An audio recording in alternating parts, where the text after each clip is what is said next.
Hatboro-horsham. This is the song that we slipped into unexpectedly on Wednesday, especially after I saw Echoes from the Canyon, Laurel Canyon, and the Byrds and all those guys.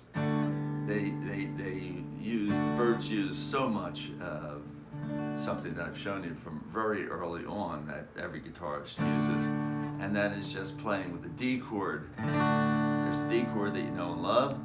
If you lift your middle finger up, you have a D with an E in it, which is D ninth.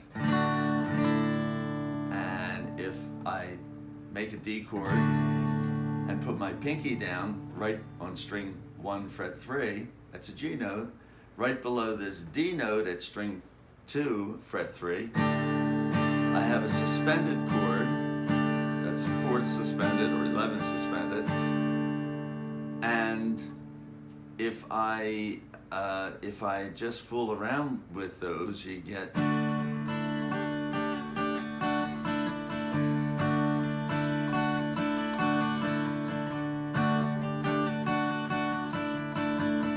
all kinds of sounds like that you hear in all kinds of songs. In this particular song that we kind of slipped into, it's the standard riff, and it goes.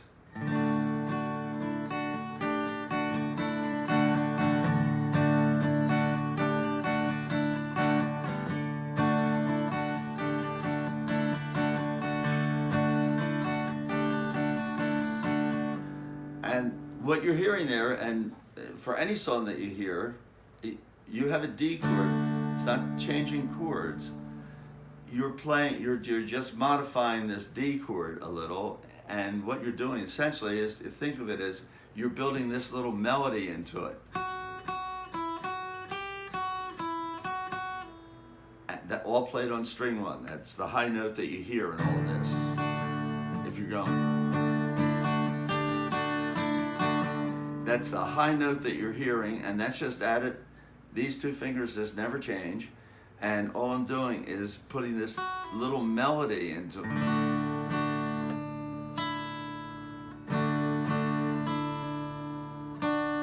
And that's lifting string, finger off string 1 to fret 2, and then back down, and then coming to put my pinky on string 1 fret 3, the G note. Taking that off, back to the D chord. Lift my middle finger off string 1 again. And then putting it back down and coming out with.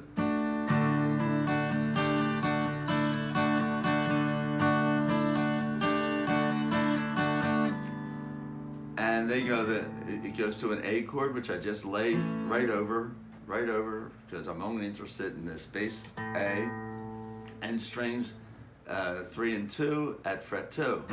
So he goes,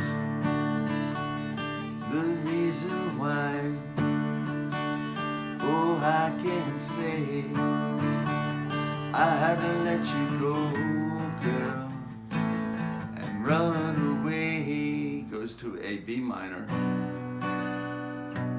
with that B prominent, and then to an E. After what you did, I can't stay on to a G. And then over to the E again. And I'll probably feel a whole lot A when you're gone. G, E.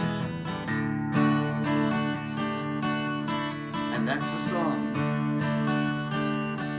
Great song. One of those songs on the Byrd album. When I was a kid, I heard it, liked it the very first time, liked it ever since. Tom Petty liked it. He redid it the very same way. Best tribute you can pay somebody. So it just slowly, it goes like this. We have the D.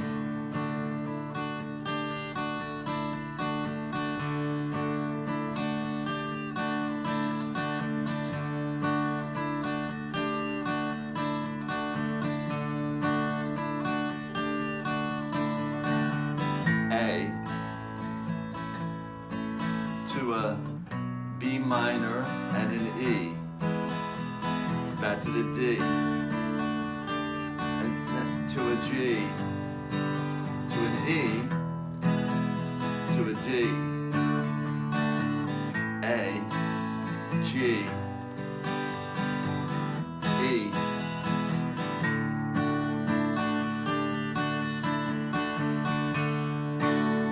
There you are.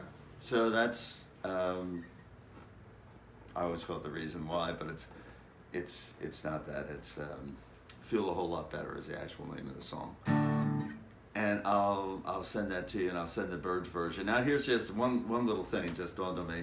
I listened to the Byrds version, and I realized that since you guys are doing it in D, it's actually done in A. So here's your challenge.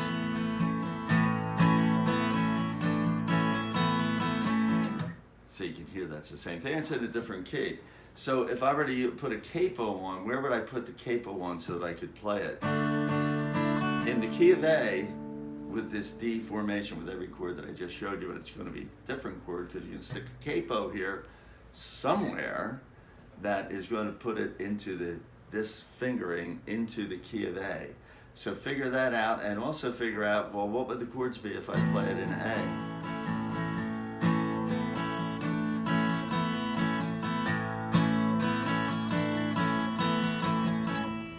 Where does that go? So, all right, well, I'll see you on Tuesday, and you can figure that out and show me. All right, bye now.